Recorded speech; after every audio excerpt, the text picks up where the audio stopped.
Hey guys, it's been a while since I've done any book reviews, so let's talk about books.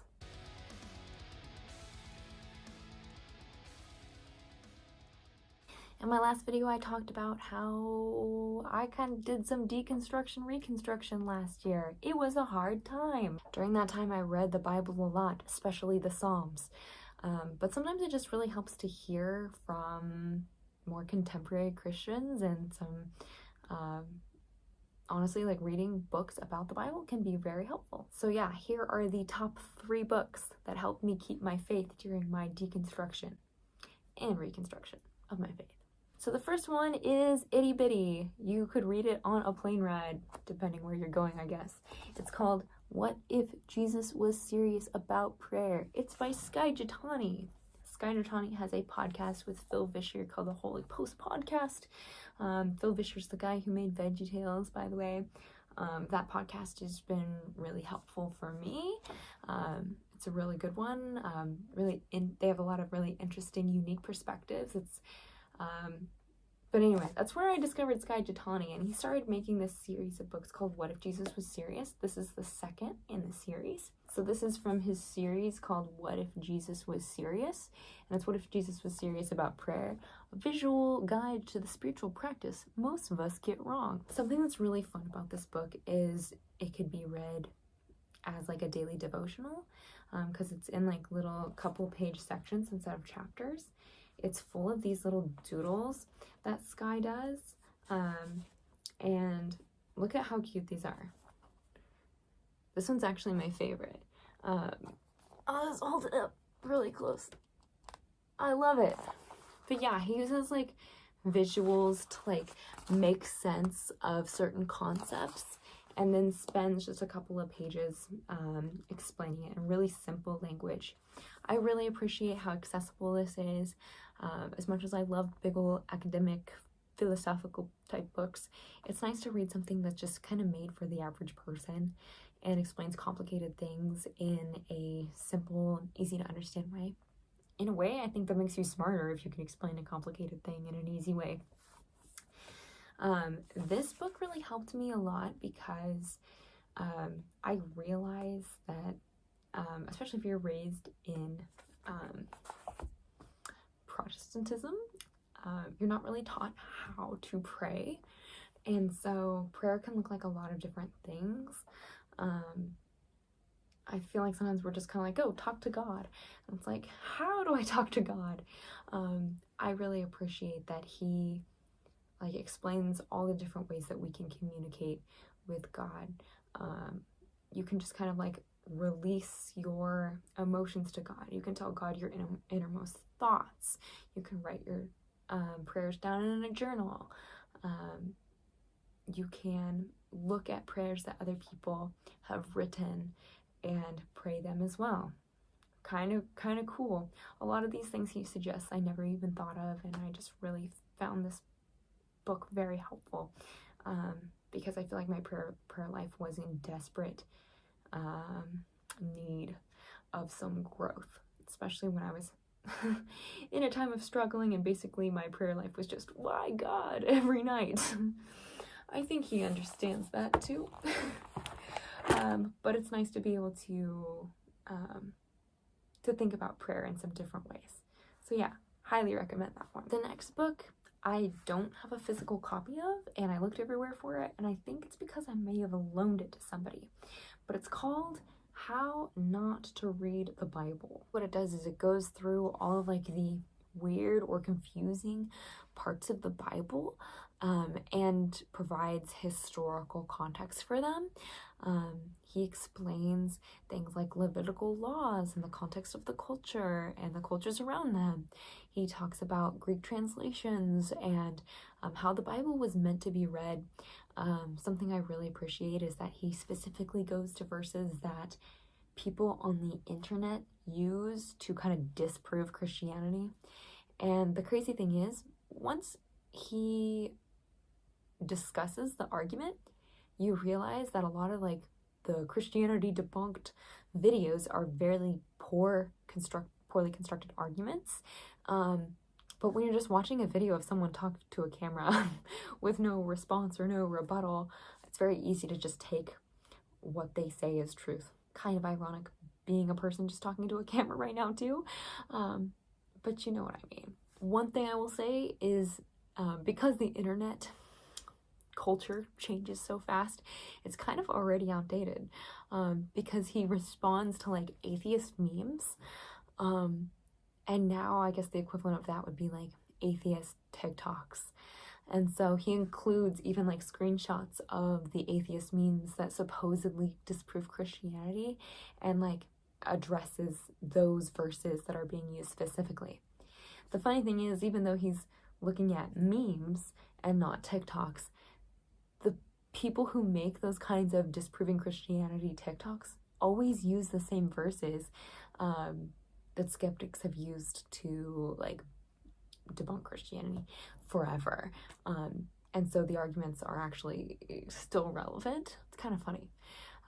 You'd think they'd have new material by now. Highly recommend this book. I'm actually surprised that I loaned it out to somebody because it's a book that I find myself referencing quite a bit. This book really does not shy away from like the hard topics.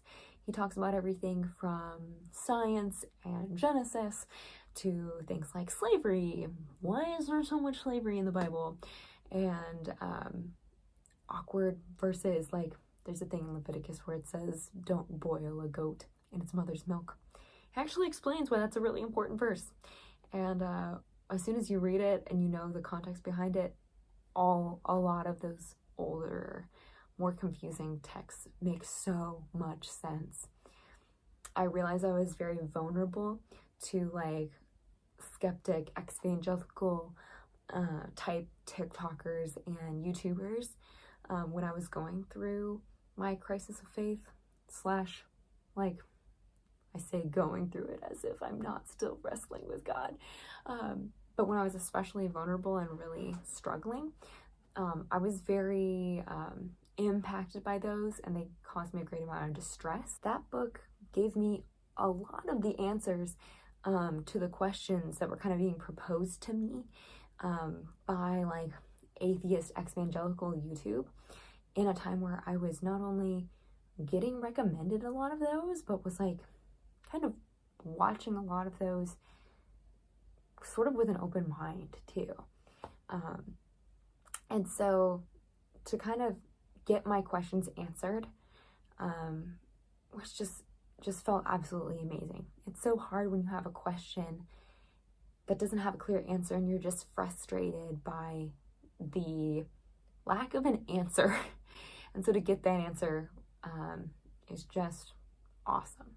So my last book that I point to as like probably the most influential to me during that time besides the Bible itself was this one by A.J. Swoboda. It's called After Doubt, How to Question Your Faith Without Losing It. It's a book literally written about deconstruction, and it's so good, guys. I just really appreciate how like compassionate he is to people struggling with their faith. He also addresses and validates like the many different reasons why people struggle with their faith too, and gives real life examples. I don't want to spoil it for you guys, but there's so much like richness in this book.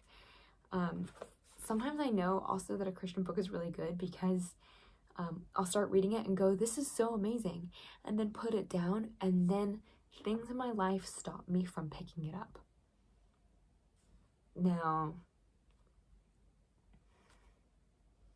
is that the devil keeping me from reading a book that's going to really help my faith? I don't know, maybe, but it definitely happened with this one because I picked it up and read the first chapter multiple times, kept putting it down, and when I finally sat down and read this, it was like my life was changed, honestly.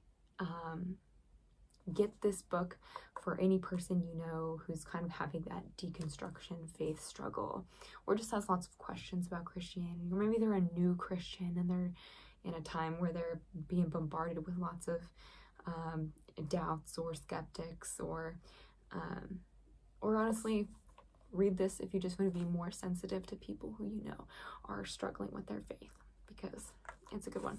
And it's not very long. Look at it. A lot of goodness packed into only 182 pages. So, something I love is that he encourages people to deconstruct and then reconstruct your faith. So, a lot of people do that. They break it down and they deconstruct it and they are just left with pieces. And all that's left is hopelessness and nihilism and hatred. And you want to take those pieces of your faith and find what's true and what's good and what is biblical, and rebuild a faith that's built on just authentic truth. And wow, your relationship with God just blossoms and the fruit of the Spirit starts re-entering your life. Lots of good things happen once you reconstruct your faith. I'd like to include some honorable mentions. These are books that I'm looking forward to reading, but haven't yet. They're ones that I've purchased and read like the first chapter of. The first one is called Everything Happens for a Reason and Other Lies I've Loved by Kate Bowler.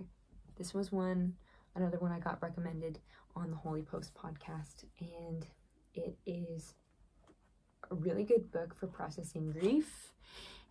She wrote it after she was diagnosed with what I guess she thought was terminal cancer. Thought she was gonna die in a very short amount of time, and people would tell her things like everything happens for a reason, which is a really horrible thing to hear when something terrible happens in your life.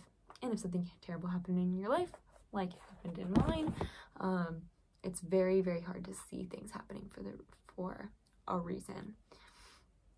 Honestly, everything happens for a reason is a phrase that is not in the Bible, but we do know that God calls all things to work together for good. Those are different ideas. God taking a terrible situation that is hopeless and dire and dead and using those broken materials to make something good is different than everything happens for a reason. God redeeming the horrible tragedy of my dad's death is a lot more encouraging than the thought of God killed my dad.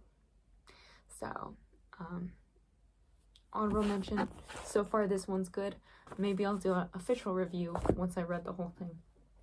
And then the other one is called Winning the War in Your Mind by Craig Groeschel, I want to say. I have done Bible studies by him before on the YouVersion Bible app, but I have never read a full one of his books. But so far what I've read of this is amazing. I got it at a church bookstore, at a real church, because we're going to a real, every gathering of believers is a real church, but a real church in a building. Woohoo! So look at that. I appreciate that this is a book that incorporates mental health as well as spiritual health. And look how cool that graphic is. I'll let you guys know how it turns out. So far, it's a good one. But yeah, those are the books that really helped me during some of the hardest times of my life, especially this past year. Let me know in the comments which books you found to be the most helpful for you when you're in times of grief or faith deconstruction, reconstruction, or just like struggling with your faith. Drop them in the comments. And of course, do all the YouTube-y things.